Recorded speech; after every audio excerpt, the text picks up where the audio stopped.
Psalm 46:10, the psalmist, he writes these words. He's talking about God. He says, "Be still and know that I am God.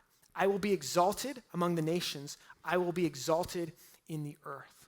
It's another one of those verses that I would memorize or I'd recite often. And a lot of times when I would read this, I would think, be still. All right, Stephen, just find a place to quiet down, pray, meditate on scripture, whatever you're going to do. And that's part of it.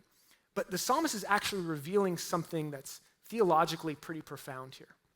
See, Psalm 46 is part of a collection of psalms that were called praise songs or songs of Zion.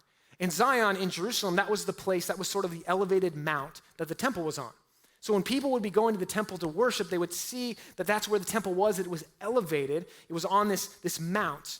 And they would be able to say at that point, like there's God. That's where God's presence is. We're going to worship God. And so it was this way, like this physical representation of recognizing that God was God and they were not.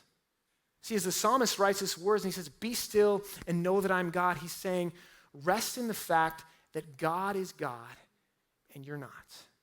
That God is enthroned, that God is powerful, that God is in control.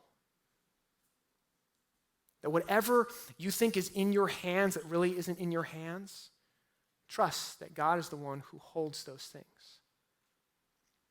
I imagine most of us in this room, we would say that some of the greatest spiritual growth that we have experienced in our lives didn't come when we were having a quiet time or in a Bible study, as important as those things are for our faith and how we are formed to follow Jesus.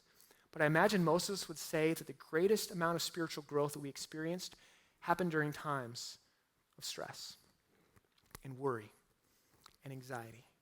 When we realized that we couldn't change the person, that we couldn't fix the situation, that we couldn't undo the diagnosis. But what we could do is recognize in that moment that God is God. We could be still. It doesn't mean that we didn't go through difficult time. It doesn't mean that we didn't suffer or mourn or feel angry or feel upset. But what it meant was we could recognize that God is with us, that he is present, and we could surrender to that. We could trust him.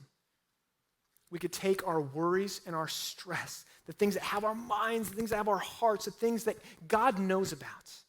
And we could say, God, I've been holding on to all these things, but I release them, knowing, God, that you are the one holding on to them. We might even say, God, I don't got this. I don't. But I know that you do.